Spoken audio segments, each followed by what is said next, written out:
మూలధన వ్యయం. ఇప్పుడు నీతి ఆయోగ్ రిపోర్ట్ ఇచ్చింది. అదే ఇక్కడ బడ్జెట్లు ఎక్కడ తేడా వస్తుంది? మూలధన వ్యయం అంటే రాష్ట్రం ఎక్కడి నుంచి స్టార్ట్ చేయాలి? అసలు మూలధన వ్యయం ఎక్కడ పెడుతుంది రాష్ట్ర ప్రభుత్వం? అదే మూలధన వ్యయం అంటే చాలా వరకు దాన్ని పట్టించుకోరు. క్యాపిటల్ ఎక్స్పెండిచర్ అంటాం. క్యాపిటల్ ఎక్స్పెండిచర్ ఏమైందంటే తెలంగాణ రాష్ట్రం వచ్చిన అదే ఇంపార్టెంట్.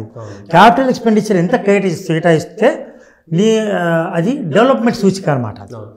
అభివృద్ధి హాస్పిటల్స్కి ప్రాజెక్టులు విద్య కూడా కాదు, మౌలిక సదుపాయాలు. విద్య అంటే విద్య కేటాయించేది కాదు, రెగ్యులర్ బడ్జెట్ కాదు, మౌలిక సదుపాయాల కోసం. ఇప్పుడు నీకు సంక్షేమము రెవెన్యూ ఏమేమో సంక్షేమాన్ని సూచిస్తుంది, క్యాపిటల్ ఎక్స్పెండిచర్ ఏమో అభివృద్ధిని సూచిస్తుంది. క్యాపిటల్ వ్యయం ఎక్కువ పెంచిననుకో క్యాపిటల్ ఎక్స్పెండిచర్ సెంట్రల్ గవర్నమెంట్ గతంలో జయప్రకాష్ నారాయణ అటువంటి వాళ్ళు కూడా పోవడానికి కారణం ఏంది? క్యాపిటల్ ఎక్స్పెండిచర్ పెరిగింది, 20-30% పెంచారు వాళ్ళు. అది పెంచడం ఇక్కడ ఏమైంది? ఫస్ట్లో రాష్ట్ర ప్రభుత్వం తెలంగాణ గవర్నమెంట్ వచ్చినప్పుడు తెలివిగా ఈ ఆదాయం పెరిగింది, క్యాపిటల్ ఎక్స్పెండిచర్ పెరిగింది. 30% ఇచ్చిన ప్యారల్గా పెరిగింది. అప్పట్లో ఏంటంటే గవర్నమెంట్ నెంబర్ 1 క్యాపిటల్ ఎక్స్పెండిచర్లో. అప్పట్లో ఏమైంది? ధనిక రాష్ట్రం ఉండే ఆ ప్రాజెక్టులన్నీ దాంట్లో పెట్టింది. ఏంది? కాళేశ్వరము, మహేశ్వరము, రంగారెడ్డి పోతలో సీతారామ ప్రాజెక్టు అన్నీ కంప్లీట్ చేయడంలో ఆ క్యాపిటల్ ఎక్స్పెండిచర్ అని పెట్టింది. అప్పుడు ఏమన్నారు? ప్రాజెక్టులను కడుతున్నాము, ఈ కట్టిన తర్వాత అంత అవసరం ఉండదు అని పెట్టింది. ఇప్పుడు ఏమైంది? రాను రాను 7వ సంవత్సరం నుంచి మారిపోయింది. 30% పోయి 10%కి వచ్చింది. 10% అంటే 10% బడ్జెట్. ఇప్పుడు సపోజ్ మనది 3 లక్షల కోట్ల బడ్జెట్ అండి. 2,93 అంటే 3 లక్షలు దాదాపు కోట్ల బడ్జెట్ అనుకుందాం. అప్పుడు దాంట్లో ఎంత ఉండాలంటే 30% అనుకో, 20% అను. 3 లక్షలలో 20% అన్నా 60,000 కోట్లు ఉండాలి. ఇప్పుడు ఎంత వచ్చింది తెలుసా? 30,000 కోట్లకు వచ్చినాం. 10% ఉన్నాం. 30,000 కోట్లలో పెడుతున్నారు ఖర్చు. ఒక 25,000 కోట్లు పెడతారు, 80% పెడతారు. 25,000 కోట్లతో ఏం అభివృద్ధి చేస్తావు? ఏ ప్రాజెక్టు చేపడతావు? ఏ ప్రాజెక్టు మరమ్మతులు చేస్తావు? మౌలిక సదుపాయాలు ఇప్పుడు సపోజ్ యూనివర్సిటీ కట్టాలి, లేకపోతే భవనాలు కట్టాలి, రోడ్లు పెద్ద పెద్ద రోడ్లు వేయాలి, బ్రిడ్జీలు వేయాలి, ప్రాజెక్టులు కట్టాలి. ఏ మౌలిక సదుపాయాలు అన్నీ కూడా క్యాపిటల్ ఎక్స్పెండిచర్ ఎక్స్పెండిచర్కి వస్తాయి. Capital expenditure now comes down to 25 to 10కి వచ్చింది.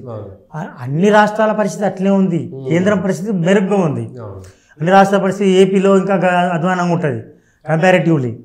కానీ క్యాపిటల్ ఎక్స్పెండిచరు తగ్గడం వల్ల నీ గవర్నమెంటు సంక్షేమం నుంచి సంక్షేమం అయిపోతుంది. దట్ ఈస్ బండ గుర్తు. రెవెన్యూ వ్యయం పెరిగితే నువ్వు సంక్షేమం పెరిగింది, నీ ఖర్చులు పెరిగినాయి, రోజువారీ ఖర్చులు పెరిగినాయి. ఇక నువ్వు తీసుకుపోయి పిల్లలకు బట్టలకు ఏది పొట్ట తర్వాత చదువులకే ఉంది. మిగతా వానికి ఇల్లు కట్టించేది లేదు, ఫ్లాట్ కొనేది లేదు, బండి కొనేది లేదు, బంగారం కొనేది లేదు. అంటే నీకు ఆస్తులు పెంచుకునే పరిస్థితి లేదు, ఉన్న ఆస్తులు తరిగిపోతాయి.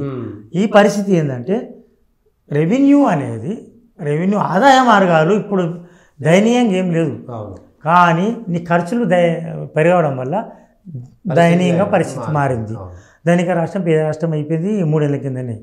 అప్పుడు అప్పులైనవి. ఇప్పుడు మీరు అనేది మూలధన వ్యయం అంటే నీతి ఆయోగ్ ఏమన్నదంటే మూలధన వ్యయాన్ని పెంచాలి, అభివృద్ధి పెరగాలంటే విద్య మీద చాలా తక్కువ ఖర్చు పెడుతున్న రాష్ట్రాల్లో అధమ స్థానంలో మనం అంటే ఖర్చు పెడుతున్న దాంట్లో అధమ స్థానం, ఖర్చు పెట్టిన దాంట్లో అగ్రస్థానం. తర్వాత విద్య, వైద్యం వీటి మీద మౌలిక సదుపాయాలు కల్పించాలి, చాలా పెట్టాలి, చాలా తక్కువ ఉందని ఇచ్చింది. గతంలో కూడా ఉంది, కేసీఆర్ సర్కార్లో కూడా ఉంది తక్కువ. ప్రాజెక్టులకు పెట్టారు వాళ్ళు. ఇప్పుడు ప్రాజెక్టులో పెట్టకపోయినా ప్రాజెక్టులను ఆపేసి మరమ్మతులకు వస్తుంది ఎక్కువ. కేంద్ర ప్రభుత్వం తెలియగా ఇటు రోడ్లు, ఇటు రైళ్లు, అటు విమాన సంస్థల మీద మొత్తం మౌలిక సదుపాయాల మీద బీజేపీ మెయిన్ ఎజెండా మౌలిక సదుపాయాలు, ఇన్ఫ్రాస్ట్రక్చర్. ఇప్పుడు బీజేపీ కూడా గాడి తప్పుతుంది అనుకో. ఇప్పుడు ఆ ఢిల్లీలో కూడా ఫ్రీబీస్ ఇవ్వడం అవన్నీ అధికారం చేశారు. ఈ మూలధన వ్యయం ఎట్లా ఉంటుందంటే మూలధన వ్యయము ఎంత పెరిగితే అంత అభివృద్ధి, ఎంత తగ్గితే అంత సంక్షేమం అనమాట. ఇప్పుడు తగ్గింది మూలధన వ్యయంలో పెరిగింది. ఆ పెంచుకోవడానికి ఆదాయాన్ని పెంచుకోవాలి, ఈ రెవెన్యూ ఖర్చును తగ్గించుకోవాలి. తగ్గించుకునే పరిస్థితులు లేవు.